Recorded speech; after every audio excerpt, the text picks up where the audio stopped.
Paytaxtın Xətai rayonunda fəaliyyət göstərən emal müəssisələrinin birinin ekologiyaya ziyan vurması ilə bağlı qaynar xəttimizə şikayət daxil olub. Müəssisənin yaxınlığında yaşayan sakinlərlə əməkdaşımız Rəşad Vəkiloğlu həmsöhbət olub. Sakinlər sizdən şikayətçidir ki, ekologiyanı çirkləndirirsiniz, nəticədə iyi qoxu evlərə dolur.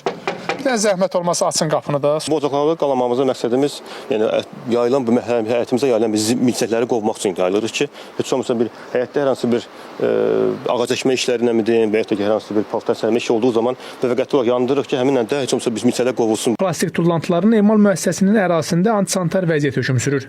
Görüntülər Xətai rayonu Gəncə prospekti 749 ünvanında fəaliyyət göstərən Polycycle MMC-nin ərazisidir. Ərazidə qalaqlanmış tonlarla məişət tullantıları və hər gün təhlükədə olan burada yaşayan sakinlər. Bu ünvanda plastik məişət tullantılarının emalı həyata keçirilir, ancaq heç bir gigiyenik və ekoloji qaydalara riayət olunmadan və nəticədə də burada yaşayan sakinlərin sağlamlığı üçün böyük təhlükə yaranıb.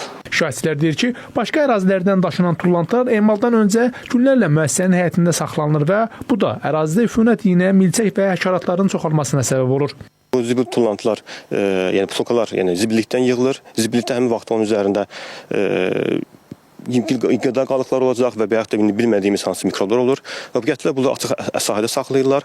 Həmin bu açıq sahədə saxladığı müddət ərzində də ətrafa xoşa gəlməz bir qoxu yayılır və bərabərində də ki, milçəklər çoxdur. İnanılmaz çölə çıxıb, yəni bir paltar sərmək istəməkdə, həyətdə bir iş görmək istəyən ən azından bir 10 milçəyi qovmağa çalışır. Milçək hansı ki, bu balaxanı zibilliyi burada yaradıblar. Onun sayəsində də milçəklər evlərə dolur. Hal-hazırda biz milçəyin əlindən evdə otura bilmirik, həyətdə otura bilmirik və iyi qoxunun əlindən də heç mümkün deyil, nə yatmaq, nə durmaq. Bu hardasa 2 aya yaxındır ki, bu zibil əlindən burada iyidən qoxudan da yana bilmirik. Bundan əlavə, evlərin müəssisəyə daha yaxın olan sakinlər bildirir ki, emal zamanı ətrafı bürüyən pis qoxunun evlərə dolması dözülməz vəziyyət yaradıb. Butulkaları içəridə yuyurlar ilkin olaraq.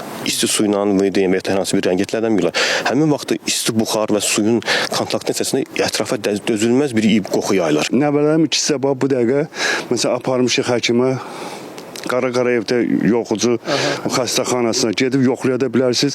Adım familiyasında deyim, yoxlayın orada. Dünən də sırağa gündə, daha sırağa gündə bu gün gecə saat 4-də də skor gəlibdi. İşləmə qusmadır. Bizə lazımdır ki, biz təmiz çıxıb nəfəs ala bilmirik, evin içində nəfəs ala bilmirik. Evin içində həmən o qoxu, bir qeyd elədiyi o qoxu var, qeyri-adi qoxudur, zibilin qoxusu. O evin içində də olur. Şahidlər ərazidə hökm sürən antisanitar vəziyyətin aradan qaldırılması və ərazinin dezinfeksiya olunması üçün Ekologiya və Təbii Sərvətlər Nazirliyi, Respublika Gigiyena və Epidemiologiya Mərkəzi, eləcə də Xətai rayon icra hakimiyyətinə müraciət ediblər. Sadəcə Ekologiya və Təbii Sərvətlər Nazirliyi cavab verib. Cavab məktubu da gördüyünüz kimi. Təbii ki, siz burada etiraf edirsiniz ki, fəaliyyət qanunsuzdur. Görünür və deyirsiniz ki, bunların hər hansı bir ekspertiza rəyi alması üçün bunlara Xətai rayon icra hakimiyyətindən isə bildirildi ki, daxil olmuş şikayət əsasında söz gedən müəssisəyə icra hakimiyyətinin əməkdaşları tərəfindən də baxış keçirilib. Biz tərəfimizdən də müvafiq qurumlarla əlaqə saxlanılıbdır, o barədə bir məlumat deyilibdir və sahibkar da xəbərdarlıq edilibdir ki, yəni bununla bağlı fəaliyyəti yalnız normalar və sənədləşdirmə müvafiq sənədləşdirmə çərçivəsində həyata keçirilə bilər. Ekologiya və Təbii Sərvətlər Nazirliyindən isə bildirildi ki, aparılan araşdırmalarla sözgedən müəssisənin müvafiq ekoloji ekspertiza rəyi olmadan fəaliyyət göstərdiyi müəyyən edilib. Faktla bağlı MMC-nin məsul şəxsi Hacı Quliyev barəsində akt, protokol tərtib edilib və 2500 manat məbləğində cərimə edilib. Bundan əlavə, müəssisənin işinin dayandırılması ilə bağlı ekoloji tələb verilib. Rəşad Vəkiloğlu, İlkin Həsənov, Space xəbər.